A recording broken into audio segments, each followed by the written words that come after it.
Have you ever noticed how you set your printer to a specific temperature only to see that temperature consistently fluctuate above and below the set number by a few degrees? Chances are your printer needs PID tuning, which is the process of calibrating your hot end thermistor to read the temperatures correctly and also give instructions to the printer on how to maintain that temperature. Now, with the newly E3D Chimera being shipped, everyone who buys one will need to run this step, along with anyone who has temperature fluctuation issues or anyone who has done any changes to the thermistor or hot end whatsoever. Sometimes even changing a simple nozzle might require PID tuning. So today I'm going to show you my 10-step process for easy PID tuning, assuming of course that you have Pronterface installed, the necessary drivers to communicate with your printer are installed as well, and most importantly, EEPROM is enabled in your printer firmware to be able to save the changes. Step 1. Open Pronterface.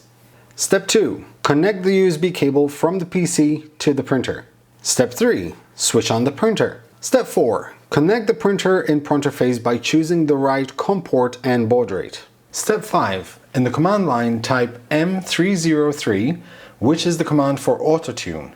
Then type S215. This is the command to tune the nozzle at 215 degrees Celsius. Finally, type C10.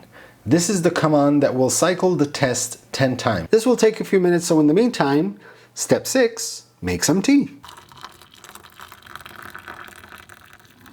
Step 7, once done, copy the KP, KI, and KD numbers listed on Pronterface. Step 8, in the command line enter the PID numbers as they were displayed for you.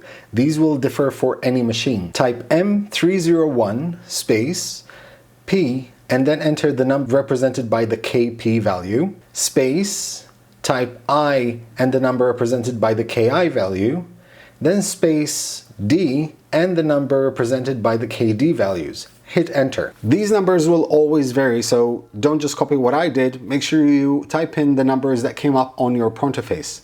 Once you hit enter, you have step 9, which is to enter M500 to save the values to the EEPROM.